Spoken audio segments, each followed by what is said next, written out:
The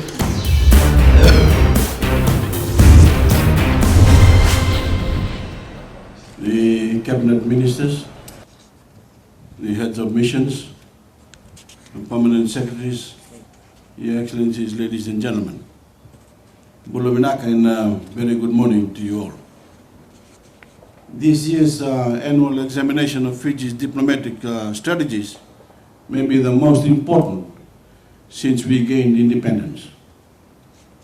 We are in the midst of an unprecedented expansion of our international relations.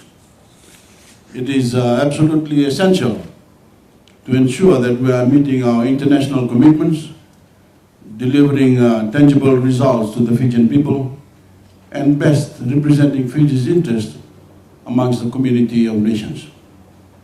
After gaining independence in 1970, Fiji became the 127th member of the United Nations. Our diplomatic presence overseas then was the bare minimum.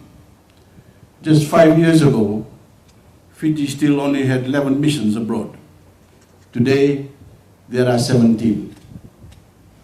This number will continue to grow as we strengthen and develop new relationships with non-traditional partners and friends. The significant expansion of Fijian diplomacy in the past 5 years stands testament to our growing influence and diverse interests in a dynamic and evolving global landscape.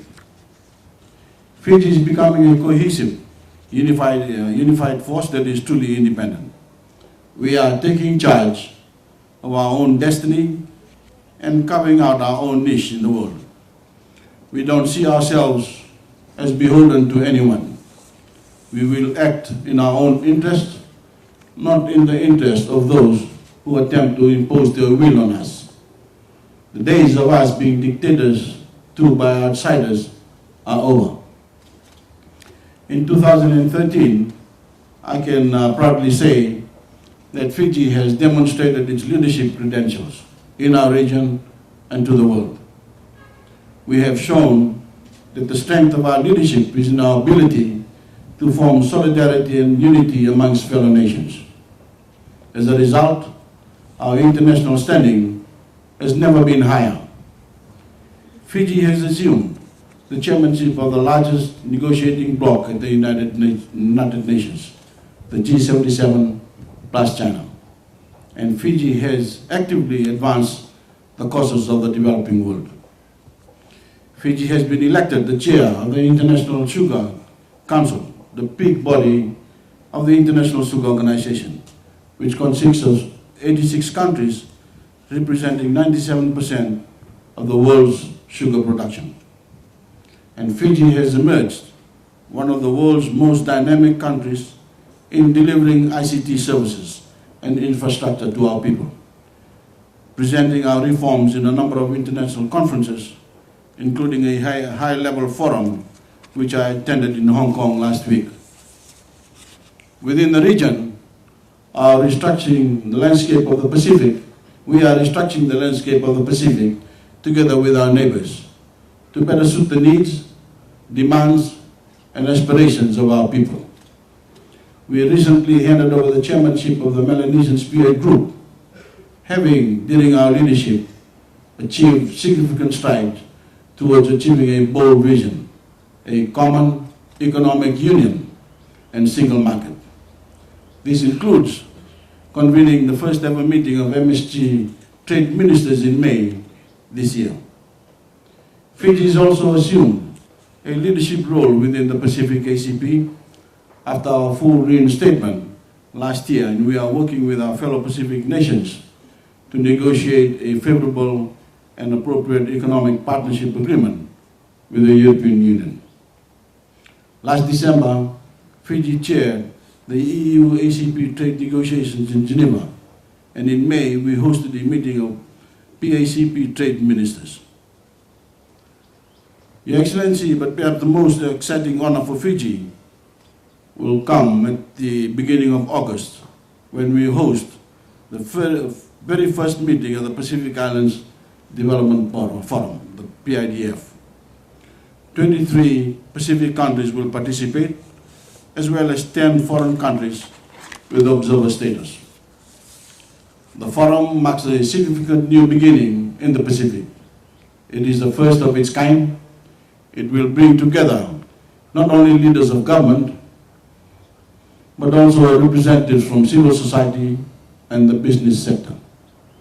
It will allow participants to discuss and debate Pacific issues, values and interests without the influence and interference by our larger traditional partners.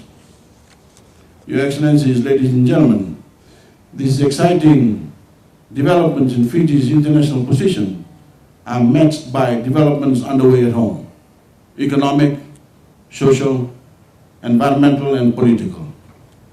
This is a story we need to be telling the world. We are finalizing a new constitution that specifically includes, for the first time, socio-economic rights for all Fijians. This includes the right to economic participation, the right to work, and the right to a just minimum wage, as well as to such things as transportation and adequate food and water. Our new constitution will introduce long overdue democratic principles. For the first time, an electoral system that removes legal enforcement of ethnic voting, enshrines one person, one vote, one value, and helps voters focus on the merits of the policies the respective political parties are offering. It will introduce an entirely new regime of accountability and transparency. We've also embarked on a massive drive of voter registration using biometric technology that will help us eliminate voter fraud and identity theft. So far, 530,000 Fijians, representing more than 80% of eligible voters, have registered to vote. And we've not done. We plan to keep registering voters until the election rates are issued. This will also mean that we will be registering Fijians living offshore, and of course we will require assistance from your missions. So now I would like to pose the questions to every one of you. How are your missions contributing to the greater movement of reform, development and progress in Fiji now? What are the tangible results you are delivering to the Fijian people? Is there more you could be doing? Are there new markets to be developed? Opportunities for new imports or new exports? Are you doing enough to seek out investment that will grow our economy? What are ways to better advance our nation's interest abroad? Answering questions like these is what this week's consultations are all about. More importantly, answering these questions is our responsibility to the Fijian people. You are on the front line in your post overseas. In addition to your traditional diplomatic roles, it is up to each of you to develop new markets for Fijian products, to attract new investments to our shores, and to sell brand Fiji to the world. You must constantly be focused on creating opportunities for Fiji and Fijians. We now have Fiji Airways. We now have Film Fiji, Tourism Fiji, and Investment Fiji. We are carving out our own space in the highly competitive international markets. We are marketing high-quality niche products that capitalize on our unique and pristine environment and people. It is critical that you establish direct links with the respective agencies.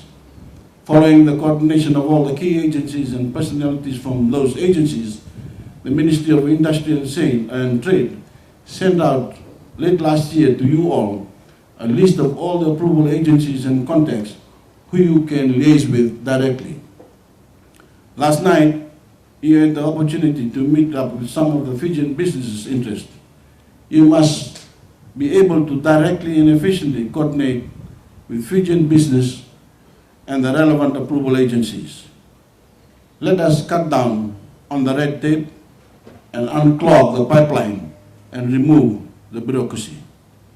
We must be focused on creating new opportunities for Fiji and all Fijians, whether it is furthering our national interest at international forums or through international law and committees, accessing education and training opportunities for our people, attracting quality foreign investment, promoting trade, or creating trading and investment opportunities for Fijian products and companies. We cannot relent on these objectives. The government will ensure that you are empowered, ably supported, and provided with the right tools and tradecraft to lead the implementation of Fiji's policies. I urge you to, over the next few days, use this forum to consolidate your strengths, identify the gaps in your respective missions and here in the capital. Pose as many questions and make as many concrete suggestions to enable us all to achieve our national objectives and our respective key performance indicators. Ambassadors and High Commissioners, with those words, I now officially declare the 2013 Heads of Missions Consultations open. Voreqe.